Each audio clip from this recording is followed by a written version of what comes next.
I entered my silly state. I apologize for biting my lip, but you understand that I'm saying, yo, Diddy, you gave me the us gash and the K mua, the smash D. Yes, shine pandas are secret codes for certain things. And when it comes down to that, well, it's basically like you have this nerve in your rectum that you pass me. It's nasty. You think people are crazy, but in reality, the industry is the one that's driven them insane. And you don't want that to be the case because you're actually idolizing these people on screen. Orlando Brown, a former child actor best remembered for his part in the Disney teen comedy, is the latest to speak up about the troubling claims that are surfacing regarding Diddy and the alleged network of pedophiles in Hollywood. That's Raven. Orlando has long struggled with substance abuse and mental health problems, but it seems like he is finally making a change in his life. Orlando recently disclosed that he has been living a clean and sober life after undergoing a mental health exam earlier this year. However, Orlando is still dealing with the mental trauma from his childhood star experiences, which is also one of the reasons why people frequently ignore what he says in interviews. However, fans are beginning to view Orlando's previous remarks about Diddy in the entertainment industry differently in light of recent allegations about Diddy grooming and essaying young boys and men. Orlando just had another interview with Common News, a few days after Diddy and Cassie reached a settlement for the ESS and trafficking case. Orlando Brown was a child star who was victimized by Diddy and other rumored industry predators. This has sparked a conversation about the alleged rings of high-profile predators in Hollywood who prey on aspiring young actors and musicians, and Orlando's comments have reignited that conversation. They call these predators panda eyes. As a result, you see people with cigars, and you know that all these big celebrities have that big-ass thing between their legs that they're sticking in. Before we get into what Orlando said about this club and what Diddy allegedly did to him, let's quickly address Sloan Bella, the celebrity medium who went viral recently for correctly predicting that Cassie would take down Diddy on her around the anniversary of Kim Porter's death. Sloan Bella is Diddy's ex-wife and the mother of 3 of his children. The former Disney child star Orlando Brown has been dishing some serious dirt about the sinister practices going on behind the scenes in the music and movie business. It appears that in one of her recent videos, Sloan Bella dropped a bombshell, claiming that Kim Porter allegedly saw some seriously messed up stuff involving kids at Diddy's parties, and that she was allegedly planning to spill all the details in a tell-all book she was working on. Sloan Bell has been saying that a lot of these powerful men in the entertainment industry boys to harvest their energy through say. Yes, this sounds a little out there, but on the other hand, when it comes to Hollywood, anything is possible and truth is often stranger than fiction. It is not a problem that he is gay. This isn't a book about him being gay. There are gay people. What we're talking about here is ritualistic sexual deviancy used to harness human energy. Not me or you, but the people he's dealing with are what she witnessed, and she became aware of this. I want you to hear me, that's one thing, and he may have his own shame about that, and it may be culturally not right for him, whatever get in line in society. This is what we are talking about, sexualized aggression that is ritualized and aimed primarily at boys in order to channel their energy. The entire situation presents a very hazy picture of what's going on in the entertainment industry. It's like there's a whole hidden underbelly that's beginning to surface, and it's even more unsettling than we could have ever imagined. It's also noteworthy that Sloan Bella brought up Justin Bieber as a potential victim of these alleged rituals, and as most of you are likely aware, there has been much conjecture regarding Diddy's inappropriate relationship with both Justin and Usher. Hey dude, how are you doing? I'm doing well. How are you doing, young brother? Everything is going well, we're selling out arenas, and everything is starting to act differently. You haven't been calling me or hanging out the way we used to hang out. Well, you've tried to reach me through all of my partners and other means, but you never really managed to get my number. Alright, so that's one thing. Rumor has it that so Raven star Orlando Brown may have been a victim of the same repulsive rituals that are purportedly taking place in the covert back rooms of industry parties. Orlando Brown was one of the most promising young performers in the late 1990s and early 2000s. From 2001 to 2007, he juggled 3 Disney projects at once, including The Proud Family. When Orlando Stee entered Disney World, fans instantly fell in love with Phil Moore, who was, of course, a huge thing as Eddie Thomas at the time. He essentially became one of the faces of that era, making a lasting impression on the audience. As the actors grew older, the show's high school vibe no longer fit, so Disney decided to wrap it all up in November 2007. This is where things took a turn for Orlando. The same year that So Raven wrapped, he got into trouble in Houston for drug possession, and that was just the beginning of his struggles. That So was massive, and it smashed all kinds of Disney records, becoming the first Disney series to reach a 100-episode milestone. Orlando attempted a career transition from acting to music, but it never really took off, and he kept getting into trouble with the law. Things took a bad turn in 2011 when he was pulled over for driving under the influence in Hollywood while traveling with his pregnant girlfriend. Less than a year later, he was arrested again for DUI. The courts weren't too happy with Orlando because he wasn't exactly obeying their orders, so a judge decided to throw him in jail for 180 days. However, that wasn't the end of it, because in July 2014, an audio recording surfaced in which someone sounding like Orlando was allegedly threatening a woman and her family, or IKU, your daughter. Orlando's representative insisted that this wasn't Orlando. However, Orlando later came out and said that the woman was a stalker who would not give up on him. He was later booked for disturbing the peace, but the charges were dropped because there was insufficient evidence to prosecute Orlando. Despite all of this, it seemed that Orlando would eventually turn his life around, as he managed to book a few small gigs in between his struggles. One of his notable appearances was in the 2015 hit Straight Outta Compton, and he co-starred with Cat Williams in a minor role in American Bad Boy. In 2015, Orlando reappeared on the scene with the Raven Crew, looking pretty positive and giving fans hope that he was trying to turn things around funny and made everyone else laugh with physical comedy and everything. The chemistry between the two of them was amazing. At the same time, it felt like we were talking to family all the time rather than just ourselves, which turned into something that was very, but unfortunately, life didn't exactly dish out a comeback for Orlando. Soon after, a video of Barefoot carrying a box of wine down the street and having an affair with a man whose house he had seemingly strolled up to surfaced. Orlando's mental state appeared to be deteriorating, and in December 2018, he appeared on Dr. Phil and made a number of bizarre claims, such as claiming to be Michael Jackson's son and having 4 children, though he wasn't entirely sure what their names were. We do know that your father was Michael Jackson, great Michael Jackson, but we don't know for sure. Here's where the story takes an even more disturbing turn. Orlando has been giving interviews lately, dropping bombshells left and right and exposing the entertainment industry for what it really is. Some of the things he's been talking about are these rumored Hollywood sacrifices and predatory rituals involving the innocent. If I could name anything, it would be John. It was truly heartbreaking to see someone like Orlando in such a state. How does someone with so much potential end up completely shattered? Now, given the way Orlando has been acting in these recent interviews, it's possible that he is still struggling with substance abuse and mental health problems. On the other hand, some fans have suggested that Orlando is purposefully acting erratic in these interviews.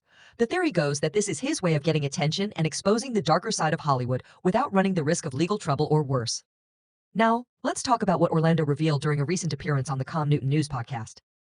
Orlando responded to a question about the seedy side of Hollywood by implying that the reality is far darker than most people realize, and that if you peel back the layers of this murky entertainment industry, it's like discovering a whole new dimension of darkness. Orlando then went on to further reveal that people in the business are sacrificing their families left and right. But here's the really shocking part. Orlando stated unequivocally that he was unable to reveal the details, since doing so would have put his own life in grave danger. There are plenty of things that will make you laugh, dude. It's like Orlando is tiptoeing around this dark and dangerous territory, hinting at something so sinister that he's hesitant to even breathe a word about it. It's the kind of revelation that makes you wonder just how deep these murky waters go in Hollywood, but Orlando wasn't done yet. A few months later, he returned for round 2 on Cam Capone News and dropped another set of jaw-dropping bombshells about the industry. They make you stop laughing, you know what I mean. Orlando addressed the entire Balenciaga scandal and talked about the unsettling signs and symbols allegedly hidden in the contentious Balenciaga campaigns, including something called panda eyes. You ever heard of a panda like I was telling you P.S.? It's like he just couldn't hold back, and he doubled down on his shocking revelations, ready to spill even more tea about what really goes on behind the glitz and glamour of Hollywood. Panda. So you have a panda that is a hidden code for something specific, and when it comes to that specific item, it's basically this: you have a certain nerve in your rectum that, if you touch, can transform a person into an animal or into anything you want them to be. Basically, this means that when you see someone with black eyes like Blueface, you know that person got beat up, but not where you thought he got beat up. Instead, he got beat up somewhere else.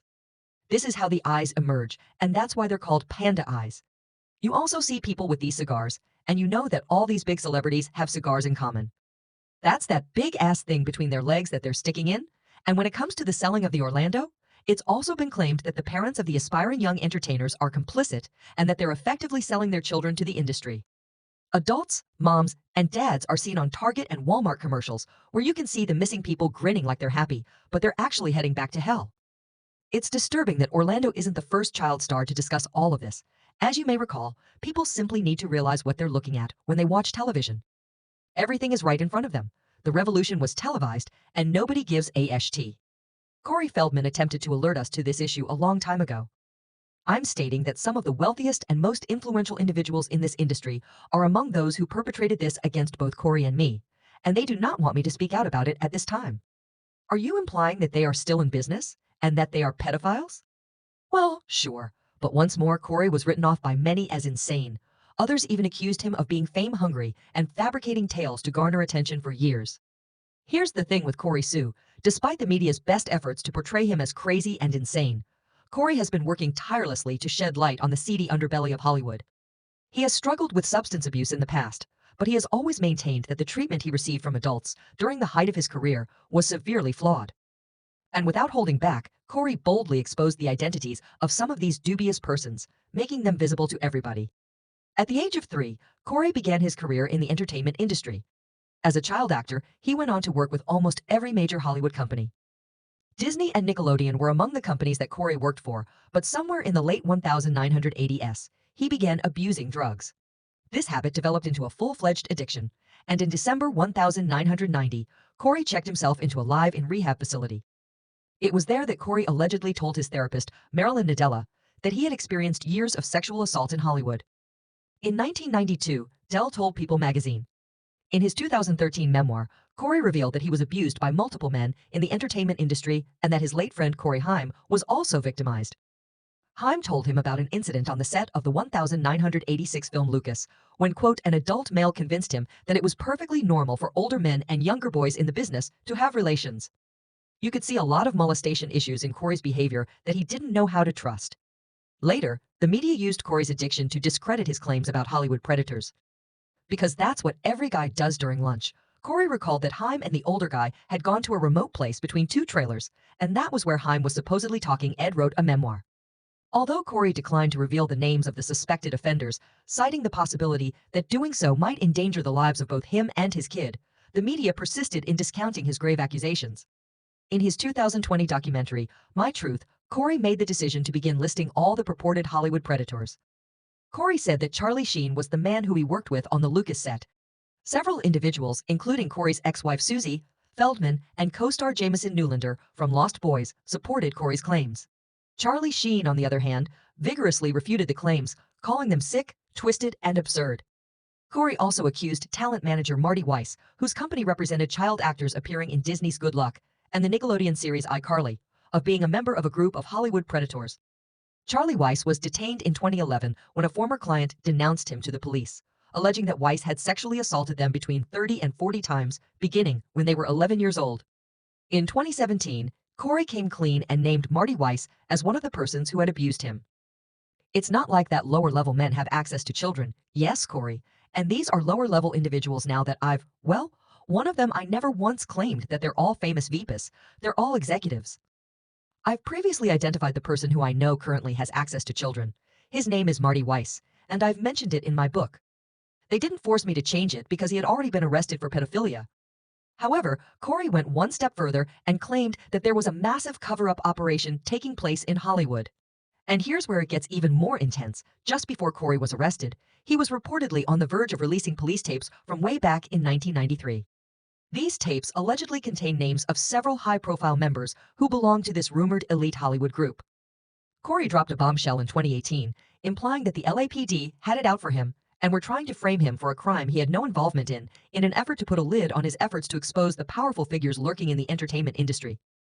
The timing of Corey's arrest is suspicious to say the least if these recordings are real. In addition, just months prior to his arrest, Corey publicly named 2 other men who he claimed had abused him. He first pointed the finger at John Grome, his former assistant and actor, who was actually arrested back in 2001 for similar crimes. You think he's kidding, but he still taunts me on Facebook and MySpace. Corey also named Alfie Hoffman, the former owner of the Alfie Soda Pop Club for child actors, a venue frequented by both Corey and his late friend Corey Hay. The people who ran it and the child actors who attended the teenage soda pop clubs with me when I was a child are known to me. Anyone can look through teen magazines and determine the name of the venue that they were all promoting, as well as who ran and endorsed it. However, by the time Corey began naming all these men, the media had already demonized him so severely that the majority of people disregarded his claims, labeling him as crazy and accusing him of being an attention seeker. And regrettably, Orlando Brown experienced a similar incident. You might be wondering how this relates to Diddy. Well, aside from the unsettling claims that have surfaced about him in recent weeks, Brown has mentioned Diddy by name in multiple interviews, implying that Diddy gave him BJ. Now that this portion of the interview went viral for the first time, it was almost like a punchline, and people on social media just laughed and made gay jokes about Diddy. Yo, Diddy, you gave me the smash. You gave me the smash G, yeah, chef. The worst part is that, as these unsettling accusations about Diddy continue to swirl, people are starting to take a second look at Orlando's remarks. There has been a complete shift in perception, and many are wondering if Orlando was alluding to something much darker, possibly revealing that he was a victim of some really horrible things when he was a child actor.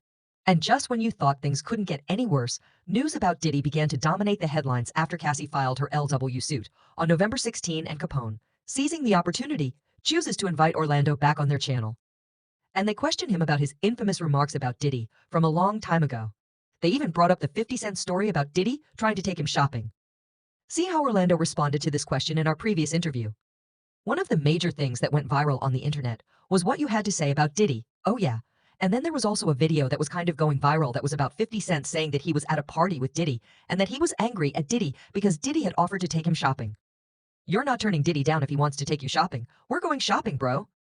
At the party, I'm going to be in my corner, my little shot of sack, and you have your fun, bro. He's a nice guy. He's a nice guy. What does it take? The guy shocked? What an idiot. For turning him down? I'm chilling, buddy. You know what I mean. I'm fine. I deserve to be there, but other from that, I'm great. I hope you had fun, guy. I know what's going on, you calm. Of course, I'm relaxing. Once more, some people disregarded Orlando, labeling him insane and asserting that his long-term drug use had damaged his mind.